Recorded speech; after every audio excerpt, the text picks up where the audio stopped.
Bien sûr, Emmanuel Macron ne va pas augmenter le SMIC de 100 €. D'abord parce que la politique d'Emmanuel Macron, ça consiste à ne pas augmenter les salaires, parce que d'après lui, ça ferait peser une charge insupportable sur les entreprises.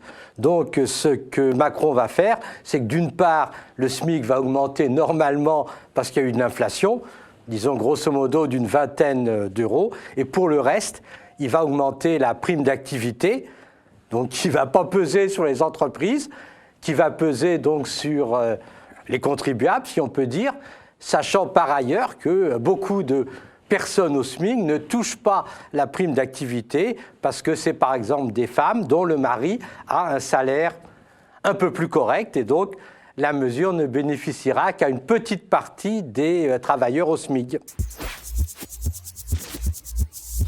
L'expérience montre que c'est une mesure qui est inefficace et dangereuse.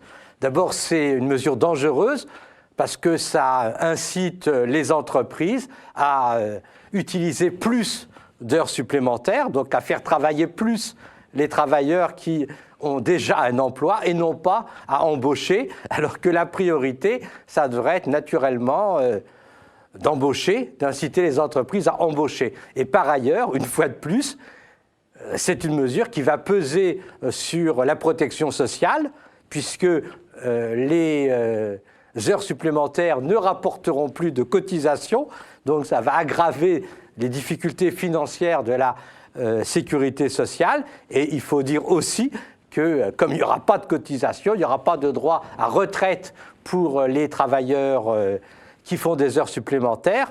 Donc c'est, on peut dire, une manière de donner un peu de pouvoir d'achat à certains travailleurs, mais au détriment des chômeurs et au détriment de la sécurité sociale.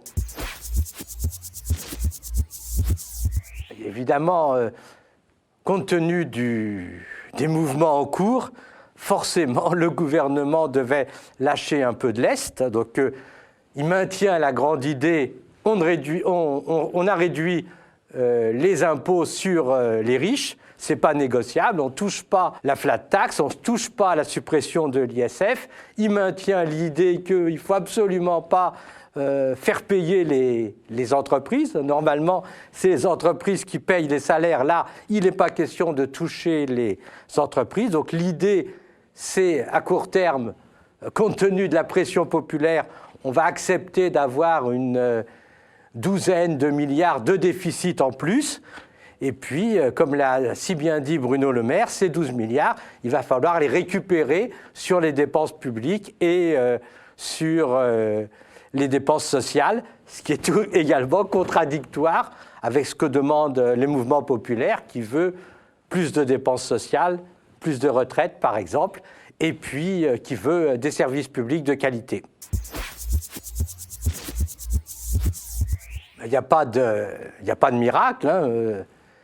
Macron a dit clairement « je n'augmenterai pas les impôts sur les plus riches, je ne vais pas augmenter les charges sur les entreprises ». Donc la solution, ça va être de faire pression sur les dépenses publiques et les dépenses sociales. Par exemple, le fait que les retraites et les allocations familiales ne seront pas indexées pendant 2 ans sur les prix, ce n'est pas remis en cause. Le gel de l'indice de la fonction publique, ce n'est pas remis en cause. Et le risque, c'est que l'ajustement va se faire par les mesures en cours, hein, c'est-à-dire faire pression sur les partenaires sociaux pour qu'ils réduisent les indemnités chômage, diminuer le nombre de fonctionnaires, et c'est le risque de ce déficit qui a été creusé comme ça par les mesures de Macron.